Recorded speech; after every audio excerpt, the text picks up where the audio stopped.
Welcome back to a new video. This is where I want to talk about the series South of Nowhere. This is where I consider probably on like the top 20 favorite shows of all time.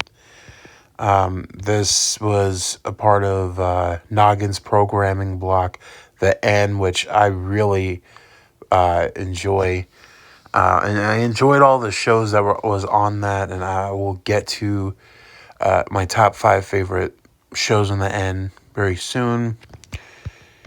This is where we follow the Carlin family that moves from Ohio to California, where Spencer, the main character, an openly gay girl, befriends Ashley Davies, who's bisexual, and she is, in my opinion, one of the better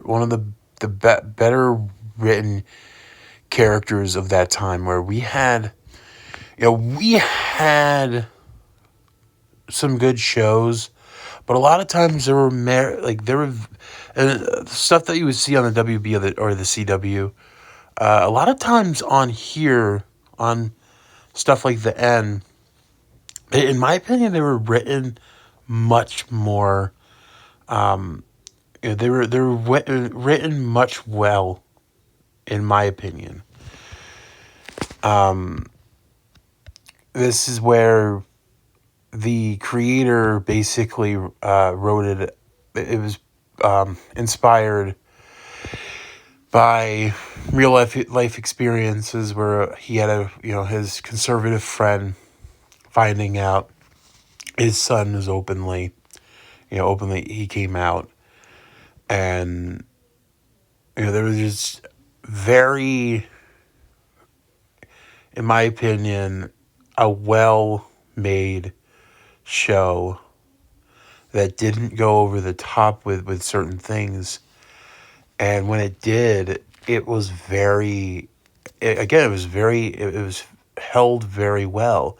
And you have people like Paul Hohen, who is mainly known for, comedy sitcoms, DComs, and Robert Townsend, who has worked on like Up and Away and Meteor Man and The Five Heartbeats. You have Mandy Musgrave as Ashley Davies. Again, I think she is just she's inspired many young girls and young boys at the time as well. Danzo Gordon as Clay Carlin, that is pretty sad for what happens to his character, because he was very, in my opinion, very likable. He was their brother, Matt Cohen. I liked him as Aiden. Chris Hunter as Glenn. You just have these really.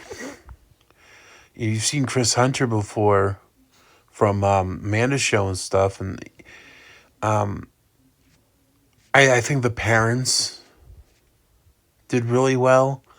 You have an episode where Spencer wants to go to the gay pride, and one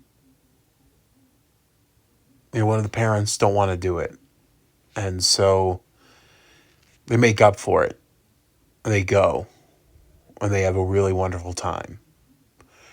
And then Glenn's storylines involve topics of drug dealing, arrests, college stress, and the military. And again, the demise of the character of Clay is so. I remember watching it with my sisters and just like going, us looking at each other like, did that just happen? And this was like pre JT York getting stabbed.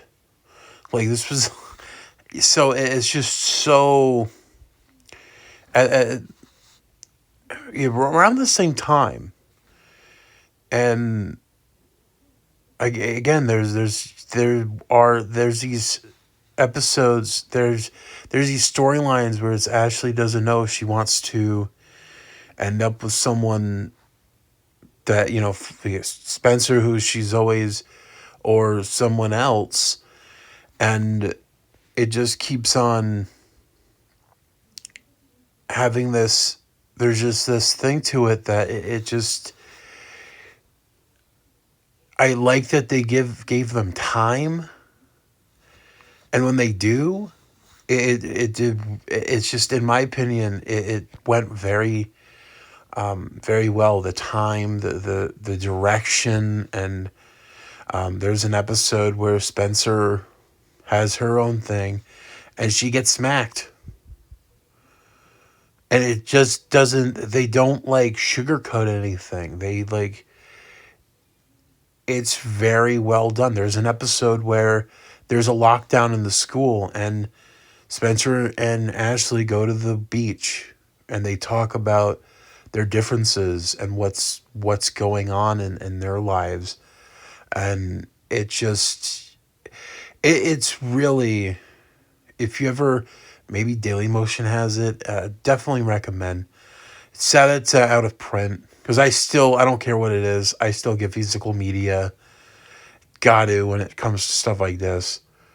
And it helped me through like thick and thin, through terrible times for, the person I am. And it's something I can, for anyone who is having one of those, those troubled phases and times, check this series out. 40 episodes, and it is definitely worth to check out.